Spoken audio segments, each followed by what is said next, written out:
G'day, hey guys. Hi. How's it going? Good. Yeah, so thank you.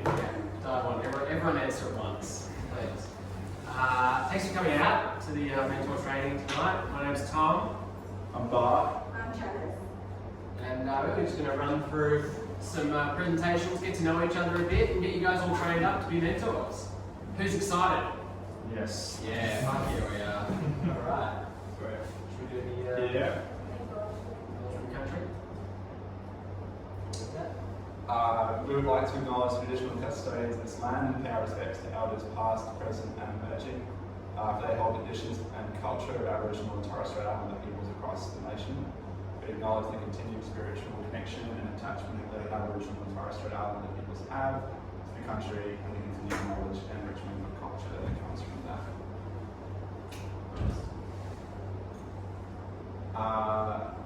Okay, so we're actually going to get to this video. So,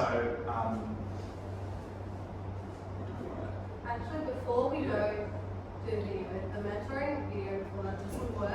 But basically, when you mentor, one thing that we focus on is imagination and being open when you go to schools. Just because a lot of the times kids can be really shy, so it's really important for us to be really open when we go to be open to like failing in front of kids. So we have let me just check if I can move to the other. Yes, sir. between universities and high schools, and on that bridge you've got 2 lanes, and one of those lanes is choose 12, where the university mentors head out to the high schools in their cars and deliver 1 hour of free tutoring. We run on the ethos as physical activity, academic stuff, value time.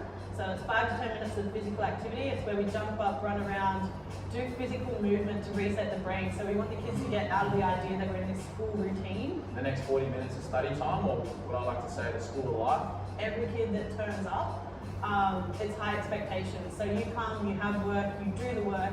If you don't know how to do it, it doesn't matter, that's what we're there for.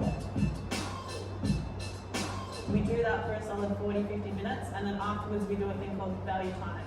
Basically demystify what failure is, and I like to call it experiment time because you just learn a whole bunch of new things and take away the stigma of failure. We can weave value time into the academic stuff. We can teach these kids that it's okay. You don't know stuff, it's not your fault. And that is what mentors need to do. We don't know everything, we're not experts. Like, we are there to mentor. From start to finish, it's all about the mentors, the people we're getting in there.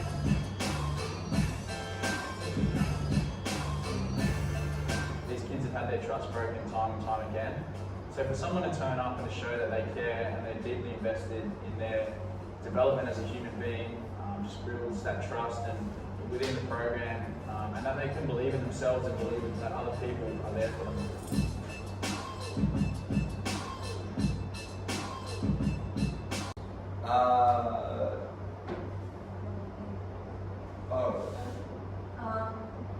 We don't really have a set of specific rules. I don't know if you guys can tell yet, but Abe was very just like unstructured, creative wise, really creative guy.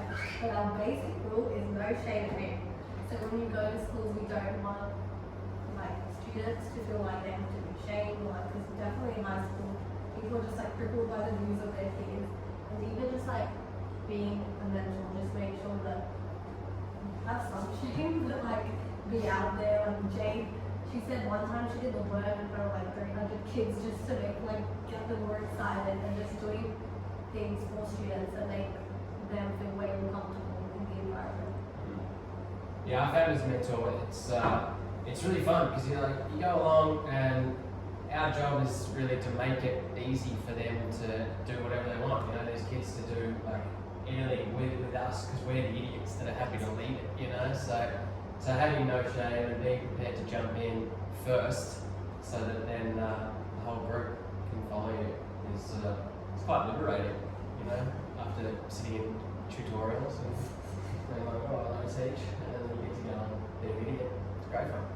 We do have like some other more specific rules, like on a serious note, like no physical contact with mentees, like you can high five them or maybe just like not going and hugging children.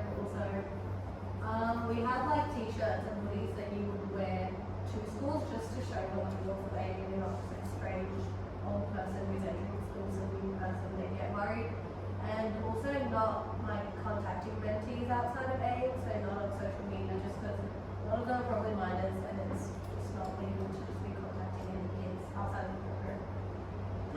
like if you strike up a really good bond with a student, like it's kind of hard, but it's just like as a precaution, but yeah, like zero tolerance of that.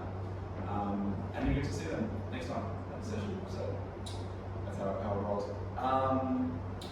And yeah, sorry, just to come back to the no shame thing, Jade had a really good line about, you know, in order to get one kid to step one step out of their comfort zone, you've got to take 10 steps out of yours. And that's really kind of what we're trying to do, like give them the space to sort of feel like they can do anything like, well, within certain like rules of respect obviously, but be a different version of themselves. If you know, if they're having trouble with school, a lot of that can actually, it's not just about like low motivation or lazy